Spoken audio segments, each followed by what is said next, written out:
Assalamualaikum warahmatullahi wabarakatuh. Pada hari ini, saya dan rakan-rakan akan membentangkan sedikit sebanyak mengenai topik peranan ibadah dalam melahirkan manusia yang berakhlak mulia. Terlebih dahulu, saya ingin mengenalkan rakan-rakan saya, iaitu Ahmad Syakir Naim bin Muhammad Sanusi, Amir Hakim bin Amran Suhaimi, Muhammad Irfan Hanif bin Zawaid, dan saya sendiri iaitu Muhammad Izzah Hakimi bin Rosli. Kita pergi kepada pendahuluan. Dalam usaha membentuk jiwa yang murni, berkasih sayang, saling menghormati dan mendapat ketenangan. Ibadah memainkan peranan yang penting kepada setiap Muslim. Ini kerana dalam pelaksanaan ibadah, setiap Muslim dituntut melakukan dengan ikhlas, sabar, istiqamah dan azam yang kuat di samping disertai rasa tanggungjawab dan amanah melaksanakan tuntutan agama. Kepentingan melahirkan individu yang taat kepada perintah agama menjadi tonggak kepada pembentukan sebuah keluarga bahagia yang akan membina sebuah masyarakat penyayang dan sebuah negara yang sejahtera. Masyarakat penyayang dan sejahtera dapat dibina apabila ahli masyarakatnya mempunyai tahap kesihatan jiwa yang baik. Dalam hal ini, sifat penyayang, penyabar, bertoleransi, saling bekerjasama dan sejahtera merupakan antara ciri-ciri perlu dimiliki oleh setiap individu. Peranan ibadah terhadap kesihatan jiwa bagi memudahkan perbincangan, penulis mengambil contoh beberapa ibadah iaitu solat, puasa, zakat dan zikir dengan tujuan untuk memperlihatkan peranannya kepada tahap kesihatan jiwa tanpa menindakkan fungsi dan peranan yang sama dalam ibadah-ibadah yang lain. Kita pergi kepada poin pertama iaitu solat. Solat adalah tiang agama yang diumpamakan sebagai kunci kebahagiaan syurga kepada orang-orang mukmin. Ibadah ini akan menjadi amalan yang pertama dihitung di hari akhirat kelak. Ibadah solat merupakan satu-satunya ibadah yang tiada pengecualian, sama ada dalam perjalanan ataupun sedang bermukim, sakit ataupun sihat, kaya ataupun miskin, perang ataupun aman. Ini menunjukkan bahawa solat adalah satu ibadah yang sangat penting kepada kehidupan seseorang mukmin. Hubungan solat dan jiwa yang sihat juga bersifat hubungan ketuhanan yang kebaikan atau hikmah melakukan solat itu dianugerahkan oleh Allah Subhanahu Wa Taala. Ini dijelaskan dalam Al-Quran menerusi firman Allah di dalam surah Al-Ma'rij ayat 19 hingga 22. Yang bermaksud, sesungguhnya manusia itu dijadikan bertabiat resah gelisah, lagi bakhil kedekut apabila ia ditimpa kesusahan.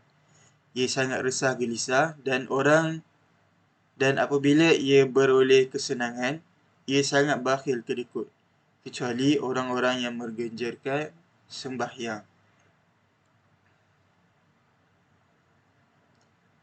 Menurut Ibn Kathir, ayat ini menjelaskan bahawa manusia mempunyai beberapa akhlak buruk yang diciptakan kepadanya seperti sifat resah gelisah dan kedekut. Jika manusia ditimpa satu keadaan yang menyusahkan, maka mereka akan gelisah dan mengeluh. Hati manusia mudah hancur kerana rasa takut yang melampau dan mudah putus asa dari mendapatkan kebaikan. Namun, apabila manusia mendapat kenikmatan dari Allah SWT, maka dia sangat kedekut untuk memberikannya kepada orang lain dan gagal melaksanakan hak-hak Allah SWT dari nikmat yang diterima itu. Sifat-sifat buruk manusia ini dapat dihindari oleh orang-orang yang mendapat perlindungan daripada Allah SWT dan diberikan taufik serta hidayah untuk menunjuk kebaikan serta diberikan kemudahan untuk mendapatkannya. Mereka itulah orang-orang yang mengerjakan solat. Okey, kita pergi kepada puasa. Puasa merupakan ibadah wajib yang ketiga dalam rukun Islam. Malah puasa juga telah diwajibkan kepada umat-umat terdahulu. Dari segi pengertian, puasa adalah ibadah yang dilakukan dengan menahan diri dari makan dan minum dan segala yang membatalkannya. Dengan niat yang ikhlas kerana Allah SWT, Al-Quran sendiri telah menjelaskan matlamat utama berpuasa adalah untuk mencapai ketakwaan. Puasa adalah amalan ibadah yang unik kerana peranannya dalam melatih jiwa hingga hilang penyakit-penyakit hati dan mengisi hati dengan sifat-sifat mulia yang dapat membentuk peribadi mereka yang berpuasa. Dari sudut kesihatan jiwa, perasaan marah, dendam, dengki dan benci menjadi punca kepada masalah jiwa. Jiwa yang dipenuhi dengan perasaan-perasaan negatif ini tidak mungkin dapat membuahkan sikap kerjasama, toleransi, berkasih sayang dan bertimbang rasa dalam masyarakat. Tetapi melalui ibadah puasa yang dijalani, selain bermatlamatkan mencapai ketakwaan kepada Allah SWT, puasa juga dapat membentuk jiwa yang sabar, meraih sifat ihsan, berkasih sayang sesama makhluk dan hormat menghormati. Melalui puasa, Muslim diajar supaya bersabar menunggu masa berbuka, bersabar menahan diri dari makan dan minum, bersabar untuk tidak mencampuri isteri di siang hari, dan bersabar menghadapi kelaparan dan dahaga puasa itu sendiri. Peranan puasa juga jelas disebutkan oleh Rasulullah SAW agar orang yang berpuasa sentiasa sabar dalam menghadapi provokasi dari orang lain yang mengajak kepada persengketaan dalam pergaduhan. Sabda baginda yang bermaksud puasa adalah perisai, dan apabila seseorang dari kamu sedang berpuasa, maka janganlah melakukan kelucahan dan kekacauan. Sekiranya dia diancam oleh seseorang atau ingin membunuhnya, maka katakanlah, aku adalah orang yang sedang berpuasa. Hadis Bukhari. Begitu juga dengan sifat ihsan dan saling menghormati dapat diraihkan melalui amalan beribadah puasa. Orang yang berpuasa dapat mengalami sendiri penderitaan orang yang sedang kelaparan dan kehausan akibat kemiskinan, bencana dan perang. Sifat ihsan inilah yang dapat memandu manusia untuk saling tolong-menolong, simpati, menghulurkan bantuan dan berbuat baik kepada manusia.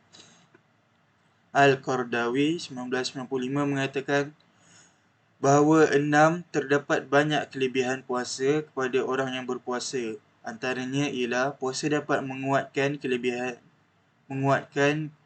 jiwa, puasa boleh menyihatkan badan, puasa mendidik kehendak manusia yang sering tidak puas dengan apa yang ada. Maka puasa adalah satu amalan yang dapat mendidik manusia untuk mengamalkan sifat-sifat mahmudah dan membuang sifat-sifat mazmunah. Sifat-sifat mazmunah seperti benci, marah dan dendam adalah sifat-sifat yang mendorong seseorang untuk melakukan kezaliman dan kejahatan jika tidak ditangani dengan betul. Sifat-sifat buruk ini boleh menyebabkan berlakunya tekanan perasaan, kemurungan dan ketakutan yang menyumbang kepada jiwa kacau dan bercelaru. Oleh yang demikian, puasa adalah salah satu cara yang ditunjukkan oleh Islam dalam menangani sifat-sifat negatif ini. Seterusnya, zakat. Zakat, amalan berzakat, mempunyai hubungan langsung dengan kesihatan jiwa.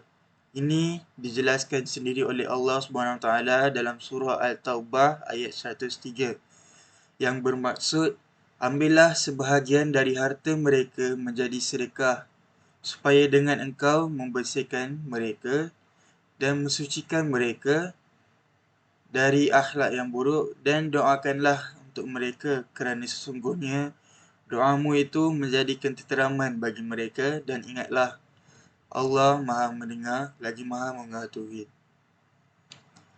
Ibnu Kathir dalam mentafsirkan ayat ini berpandangan bahawa Allah SWT menyuruh Muhammad SAW untuk mengambil sebahagian harta sebagai zakat agar dapat membersihkan dan mensucikan jiwa-jiwa manusia dari dosa dan akhlak yang buruk.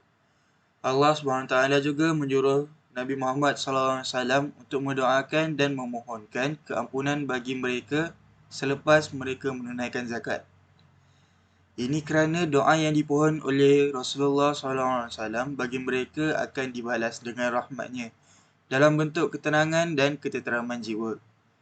Di sini dapat dilihat bahawa ikatan yang kuat antara amalan berzakat, bersedekah dan mengeluarkan harta kepada Allah SWT dengan mencucikan jiwa dari noda dan dosa seperti berupaya menghindari penyakit jiwa dan akhlak buruk yang berkaitan dengan pemilikan harta seperti kedekut, tiada belas kasihan, tiada simpati, tamak, pentingkan diri sendiri, memiliki harta secara haram, terlibat dengan riba, perjudian, penipuan, menzalimi orang lain. Kesan dari menunaikan zakat, sedekah dan jariah pula, Allah SWT akan memberikan ketenangan, ketenteraman dan rahmatnya kepada orang yang menunaikannya.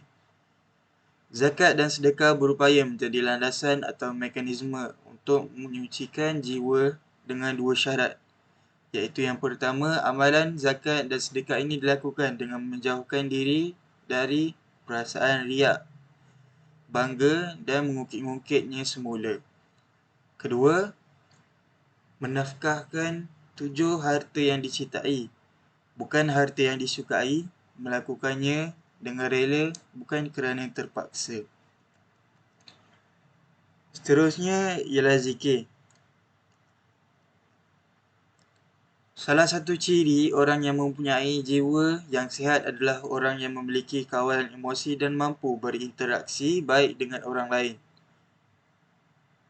Amalan zikir ini mempunyai kelebihan atau dikenali sebagai fadilat yang banyak memberi kesan kepada jiwa dan peribadi orang yang melakukannya. Selain ketenangan dan ketenteraman, Allah SWT menjanjikan keampunan dan pahala yang besar.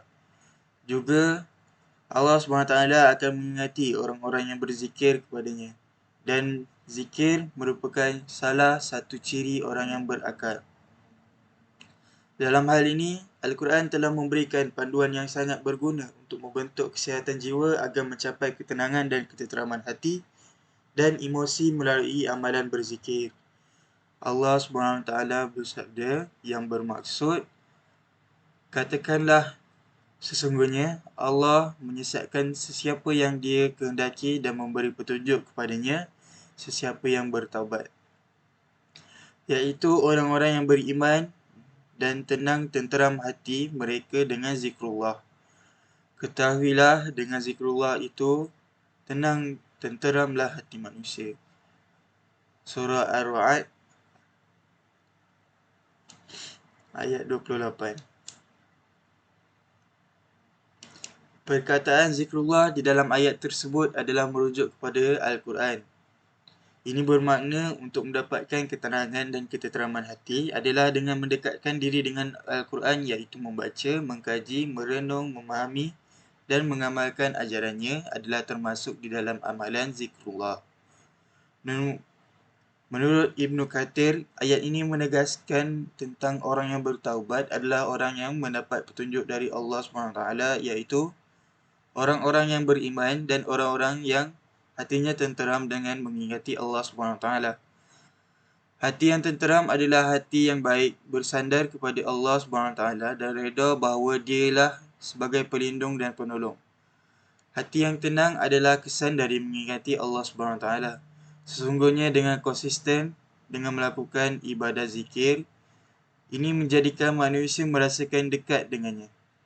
Apabila manusia merasa dekat dengan Maha Pencipta, maka ia merasakan penjagaan dan pengawasan sehingga semakin kuat harapannya dalam mencapai keampunan Allah SWT. Jiwa dan hati manusia yang sentiasa berzikir ini juga semakin kuat tertanam dalam hatinya rasa keredaan dan kelapangan hati, ketenangan dan kelegaan kerana harapan yang tinggi dan tidak berputus asa dengan Allah yang Maha Kaya dan Maha Berkuasa. Untuk yang terakhir, iaitu haji. Seperti mana ibadah yang lain, ditentukan oleh syarak, ibadah haji juga mempunyai hikmah dan mampu memberikan kesan yang positif terhadap pembentukan akhlak yang mulia dalam diri seseorang. Syekh Muhammad Uwaidah mengatakan dasar diwajibkan haji ini bersumber dari Al-Quran, hadis dan ijma'. Dasar yang bersumber dari Al-Quran adalah pertama, firman Allah, Surah Al-Imran ayat 97 yang bermaksud, di sana terdapat tanda-tanda yang jelas, di antaranya Maqam Ibrahim. Barang siapa yang memasukinya, amanlah dia. Dan kewajipan manusia terhadap Allah adalah melaksanakan ibadah haji ke Baitullah, iaitu bagi orang-orang yang mampu mengadakan perjalanan ke sana. Barang siapa yang mengingkari kewajipan haji, maka ketahuilah bahawa Allah Maha Kaya, tidak memerlukan sesuatu dari seluruh alam. Kedua, ayat Al-Baqarah ayat 197 menjadi dasar kewajipan haji bagi umat Islam, yang bermaksud, dan sempurnakanlah ibadah haji serta umrah kerana Allah Subhanahu Wa Taala. Adapun yang bersumber dari ijma' adalah bahawa para ulama' telah berpakat menjadikan haji ini haji yang wajib dilakukan hanya sekali seumur hidup. Sebagaimana sabda Rasulullah, haji yang wajib itu hanya sekali, titik. Barang siapa yang melakukan lebih dari sekali, maka yang melanjutkannya merupakan haji sunnah. Hadis riwayat Abu Daud, Ahmad dan Al-Hakim. Di antara hikmah haji adalah membersihkan jiwa dari berbagai pengaruh dosa. Hal ini sebagaimana disabdakan Rasulullah, barang siapa yang menunaikan haji ke rumah ini, iaitu Kaabah, dan dia tidak melakukan rafath serta tidak berbuat fasik, maka akan keluar dosa-dosanya seperti hari dilahirkan oleh ibunya. Sebagai penutup, seorang Muslim yang memahami bahawa tujuan hidupnya adalah untuk beribadah, menghambakan diri dan berbakti kepada Allah SWT dapat menghindari dirinya daripada terkena penyakit jiwa seperti kekikiran, kesombongan, keresahan, kemurungan dan tekanan perasaan. Ini kerana Islam sebagai sebuah agama yang sempurna telah menyediakan umatnya dengan panduan yang khusus agar seseorang Muslim itu dapat membangunkan potensi dirinya dari aspek fizikal dan spiritual. Malangnya umat Islam seakan-akan tercari-cari jawapan kepada masalah jiwa yang dihadapi oleh mereka. Mereka gagal meyakini bahawa ajaran Islam yang dibawa oleh Muhammad SAW adalah ajaran yang mencukupi setiap inci kehidupan manusia. Seruan kembali kepada Islam menjadi satu seruan yang bersifat retorik dan gagal diterjemahkan dalam kehidupan yang sebenar. Mereka hanya melihat ibadah sekadar amalan ritual yang tidak mengandungi hikmah dan kelebihan yang tersendiri. Sedangkan ibadah adalah cara seseorang Muslim mendekatkan diri dan berhubung kepada Tuhan penciptanya. Hubungan yang erat dan konsisten ini menghasilkan satu bentuk kepribadian yang mulia dan dihiasi dengan akhlak dan tingkah laku yang sangat mempersonakan. Sekian saja pada kami. Assalamualaikum. Terima kasih.